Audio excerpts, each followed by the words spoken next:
Hello friends, कसे आहात सगळे? आज मी बनवणार आहे मस्त कांदीच्या पातीचे कुरकुरीत आणि झणझणीत असे भजी, कांदा भजी. ही नवीन रेसिपी मी घेऊन आलेली आहे तुमच्या पुढे. हे बघा, मी हे कांद्याची पात आहे ही अशी कट करून घेतलेली आहे. ही धुवून कट करून घेतलेली आहे अशी मस्त. हे त्याच्यातलेच कांदे राहिलेले आहेत ते बारीक करून घेतलेले आहेत. आणि हे हिरवी मिरची आहे, ह्याच्यातला लसूण जरासा घालायचा आहे आपल्याला त्याच्यात. हा ओवा आहे आणि हा सोडा आणि हे कोथिंबीर.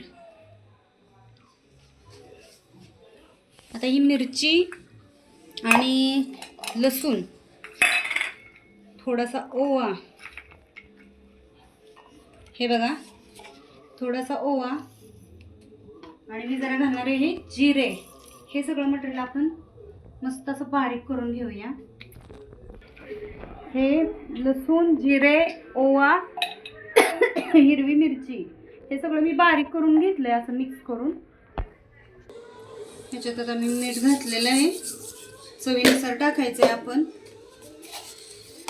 पुन्हा एकदा मी आता ओवा जरा असा हातावर चांगला हे करते असा मस्त.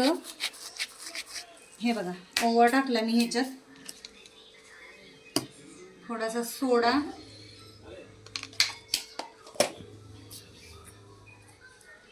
कोथिंबीर,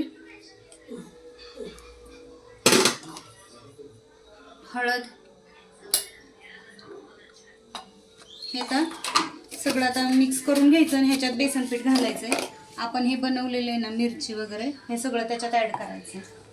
लसूण वगैरे घाला, मस्त लागतात कांदा भजी ह्यानी. आणि मेन म्हणजे कांद्याच्या पातीचे भजी आहेत. हे माझ्या आजी सासऱ्यांना खूप आवडायचे. तेव्हा खरं स्पेशली रानात आम्ही कांदा केला ना, तर आम्ही हे पात आली की त्याची भजी बनवायचं असं मस्त कुरकुरीत अशी.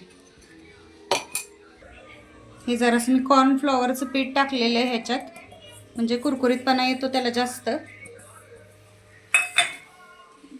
आणि हे बघा, मी घरचं बेसन बनवलेलं आहे, हे टाकते याच्यात. 1 वाटी टाकले. आता जसं जसं आपल्याला लागेल तसं आपण ॲड करत राहूया त्याच्यात. ओके. आणि चवीनुसार मीठ घातलंय त्याच्यात.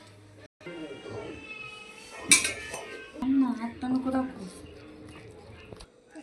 हे असं सगळं मिक्स करून घ्यायचं आहे आपल्याला. आणि मग आता हे भजी आपण तेल गरम करायला ठेवलेले इकडे, ते असे घ्यायचेत आपल्याला. जसे पाहिजेत तसे छोटे मोठे असे हे करायचे भजी आपण. मस्त लागतात हे टेस्टला. करून मला नक्की सांगा कमेंटमध्ये कसे झालेत ते. असे कुरकुरीत होतात भजी मस्त.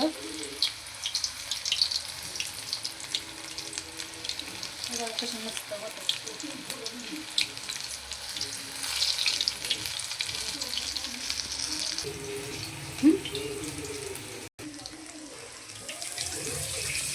मस्त असे कमी गॅसवर जरा भाजून घ्यायचे हे लाल होईपर्यंत. मग झाले आपले तयार कांदा पात भजी कुरकुरी. नवीन रेसिपी आहे माझी, नक्की करून पहा आणि मला कमेंटमध्ये नक्की सांगा कसे झाले तुमचे भजी. हे बघा, माझे तर मस्त झाले, खूपच छान दिसतात.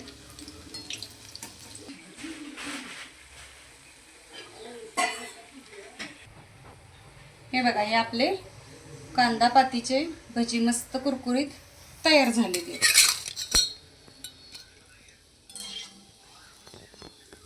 कमेंटमध्ये नक्की सांगा कसे झालेत ते. तुम्हीही करून पहा एकदा, खूप छान होतात कांद्याच्या पातीचे भजी.